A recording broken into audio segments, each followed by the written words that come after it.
Every dream is here চ্যানেলে আপনাদের স্বাগত। আজ আপনাদের আমি নিয়ে যাব কালীঘাটের কাছে মা বগলাদেবী মন্দির।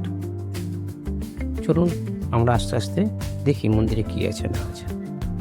এটা সুন্দর একটা স্লোপ মতন করা আছে, যাদের উঠতে অসুবিধা হবে তারা এখান থেকে উঠবেন। কোথাও ওইদিকে সিঁড়ি আছে, প্রথমে দেখালাম সিঁড়িতে উঠতে পারে।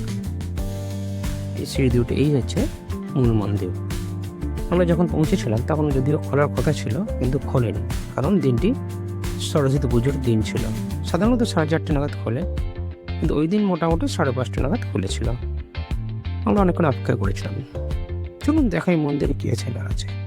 এইখানে দেবদেব মহাদেব এবং পার্বতীর মূর্তি খোদাই করা আছে। পিছন দিকটা আছে সুন্দর কারুকার্য করা রাধা কৃষ্ণের মূর্তি, এবং এই সাইডটায় আছে শ্রী রামচন্দ্র, হনুমানজি, লক্ষ্মণ এবং দেবী সীতার মূর্তি। মন্দিরটি ছোট কিন্তু খুবই সুন্দর পরিকাঠামো করে গড়া।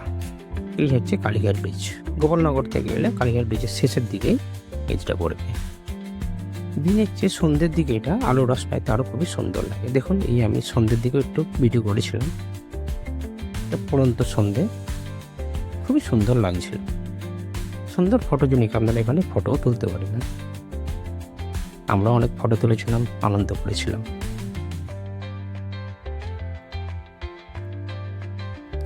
এই কালীঘাট ব্রিজ থেকে গাড়ি ঘোড়া যাচ্ছে, দেখতেই পাচ্ছেন, খুবই সুন্দর লাগে সন্ধ্যের পরে। এই হচ্ছে মা বগলাদেবীর মূর্তি। অনেকদিন আপনারা এখানে ঘুরে আসতেই পারেন বন্ধু বান্ধবদের সঙ্গে। ভিডিওটি ভালো লেগে থাকলে অবশ্যই লাইক করবে, শেয়ার জানার সুবিধা করে দেবে এবং সাবস্ক্রাইব করে অবশ্যই আসে।